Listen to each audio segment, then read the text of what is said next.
Hello বন্ধুরা, এর আগের ব্লগে তোমাদেরকে বলেইছিলাম যে আমরা ইন্ডিয়া মুভ করব। তো যেহেতু আচমকাই প্ল্যানিং হয়েছে, তো সেই কারণে খুব মানে তাড়ার ওপর দিয়ে সব কিছু করতে হলো। আর যেহেতু আজকে বিকেলেই আমরা ফ্লাইট ধরবো, তো ঘরে সেই রকম কোনো কিছু আয়োজন না করে বাইরে থেকেই খাবারের ব্যবস্থা করা হলো, কারণ সবই তো এখন প্রায় বক্সে কার্টুনবন্দি হয়ে গেছে সব কিছুই। তো সেই কারণে বাচ্চারা খেতে চাইবে না, ওরা একটু বিরিয়ানি পছন্দ করে দেখে বিরিয়ানিটাই অর্ডার দিয়েছিলাম। কিন্তু কেন জানি না সেদিন ওরাও না খাচ্ছিল না, নিজে তো খেতেও পাচ্ছিলাম না, তবে ওরাও না কেন জানি খাচ্ছিল না। আসলে মুভ করব হয়তো ইজিলি কথাটা বললাম, কিন্তু এই যে মুভ করার যে তোমার ধকল বলো বা একটা কষ্ট বলো, সব কিছুই খুব কাজ করছিল। কারণ এতটা বছর এখানে যে ছিলাম, বাচ্চাগুলো তাদের শৈশবটা এখানেই কাটিয়েছে বা কাটাচ্ছিল। তো আচমকা ডিসিশান নেওয়াতে তাদেরও একটু কষ্ট হয়েছে। মেয়ে হয়তো বোঝে না, কিন্তু ছেলে খুবই কষ্ট হয়েছিল। সে আমাকে বলেছিল যে না মাম্মা, আমরা ঘুরতে যাব ঠিক আছে, কিন্তু যাব না, কারণ তার ফ্রেন্ড রয়েছে এখানে।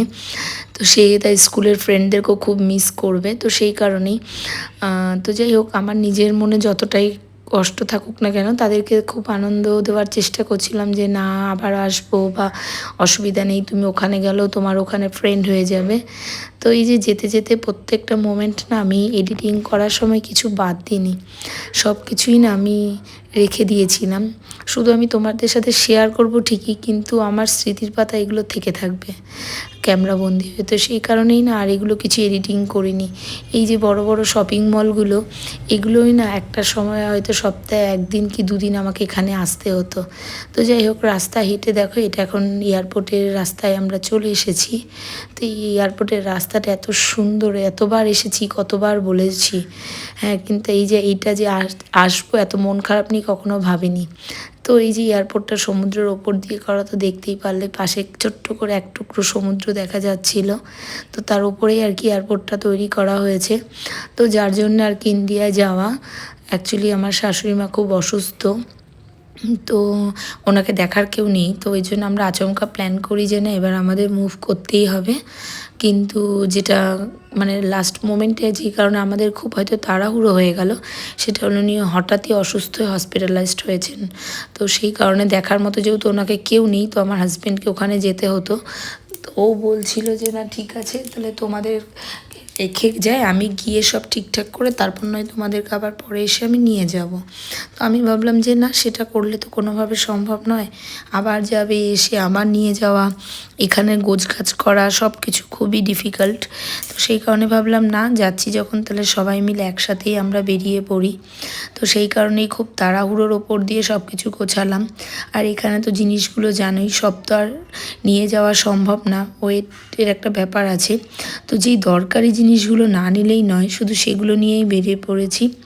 আর যেমন ছোটো ছোটো স্মৃতির মধ্যে ছেলের পুরনো দিনের বইগুলো, যেগুলো আগের স্কুলেও পাশ করে আসা বুক, যেগুলো খুব পছন্দ করতো, আমাকে কোনো দিন বলতো যে না মাম্মা এগুলো থাকবে, এগুলো আমার বই, এগুলো আমার লাগবে, সেগুলোকে ফেলে আসলাম। তার পুরনো দিন স্কুলের ড্রেস বলো, আমার বাচ্চাদের সেই খেলনাগুলো বলো, পুরনো পরার সেই ড্রেসগুলো, সবগুলোকে যখন ফেলে আসছিলাম না, খুব খারাপ লাগছিল।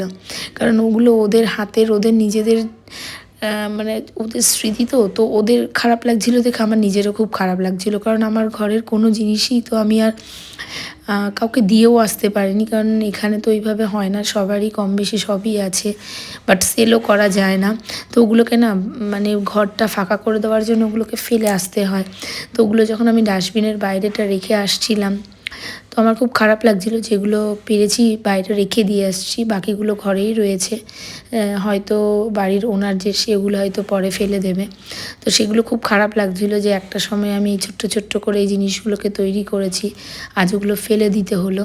তো এই আর কি, দেখতেই পাচ্ছ আমাদের এই হলো লাগেজ। তো এই লাগেজে তো সব কিছু আনা সম্ভব না। আমার ছেলের আবদার ছিল মাম্মা কিছু না নাও, আমার টিভিটা অন্তত এনো আমার জন্যে। তো ওই টিভিটাও আনতে পারিনি, ওটা রেখে চলে এসেছি। আর এরকম অনেক কিছু যেটা আনা সম্ভব ছিল না। আমার ছেলের স্কুটি, আমার ছেলের কি পিয়ানো ছিল, যেগুলো সব রেখে এসেছি। ওটা হয়তো আনা সম্ভব হবে না, কিন্তু একজনের কাছে দিয়ে রেখে এসেছি। তো ওই রাখা অবস্থাতেই থেকে যাবে, কিন্তু সেটা আমাদের কাছে স্মৃতির মতো যে না সেই জিনিসটা ছিল। তো আমার ছেলে আর কি আমাকে বলছে, মাম্মা যদি এগুলো নিয়ে যেতে পারি? তো আমি ওকে বললাম যে না ঠিক আছে, নেক্সট টাইম পাপা নিয়ে যাবে। তো এবার আদৌ আমি জানি না নিয়ে যেতে পারবে কি না, কিন্তু এই যে ওই পার থেকে যখন এয়ারপোর্টের মধ্যে ঢুকছি, এই নিচের দৃশ্যগুলো দেখছি আর ভাবছি আগে যখন যেতাম তখন ভাবতাম যে না দেশে যাচ্ছি, খুব মজা, অনেক দিন পর গেলে এখান থেকে তখন ওরকম মনে হতো। কিন্তু আজকের এই যাওয়াটা কেন জানি না খুব একটা আনন্দদায়ক হচ্ছে না, মানে খুব কষ্ট হচ্ছে, মনেই হচ্ছে যেন কি একটা ফেলে রেখে দিয়ে চলে যাচ্ছি পেছনে। তো যাই হোক, কিছু করার নেই, যেতে তো হবেই। তো সেই কারণেই যাওয়া। তো মেয়ে খুব খুশি, আসলে ও বুঝে উঠতে পারছে না, ও ভাবছে ও ঘুরতে যাচ্ছে, কারণ ও জানে ওর বাড়ি মানে এটাই, ও এখানে থেকে এসেছে, ও সব কিছু এখানে, তো ও ফিল করে যে এটা ওর বাড়ি।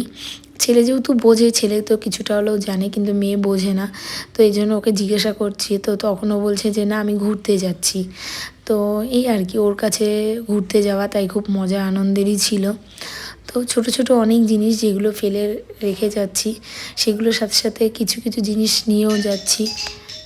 যখন এখানে এসেছিলাম তখন এখানে নতুন করে শুরু করাটা খুব কষ্ট হয়েছিল, তবে থেকে থেকে সুন্দর করে গুছিয়ে নিয়ে নিয়ে সুন্দরভাবে একটা ছোট্ট সংসার তৈরি করে নিয়েছিলাম। আবার যখন এখান থেকে ভেঙে আবার ওখানে গিয়ে নতুনভাবে সংসারটা করব, সেটাও আরেকটা ডিফিকাল্ট একটা চ্যালেঞ্জের মধ্যে দিয়ে যাব। তো যাই হোক, এখানে মেয়েকে স্কুলে ভর্তি করে দিয়েছিলাম। তো এখন তো স্কুল থেকেও মেয়েকে টিসি দিয়ে নিয়ে এসেছি, ছেলেকেও তাই। তো আবার নতুন করে ওদেরকে ইন্ডিয়া থেকে স্কুলে ভর্তি করাবো। তো সেখানের লাইফটা ওদের কেমন লাগে সেটাই হলো দেখার, কারণ এখানে একরকমভাবে থেকে করে এসেছে, তো ওখানে গিয়ে বাকিটা নয় দেখা হবে। তো ব্লগটা অনেকটা বড় হয়ে যাবে দেখে আমি আর বড় করলাম না, এখন ইমিগ্রেশনে চললাম, ইমিগ্রেশনের পরে তোমাদের সাথে আবার বাকি ব্লগটা শেয়ার করব।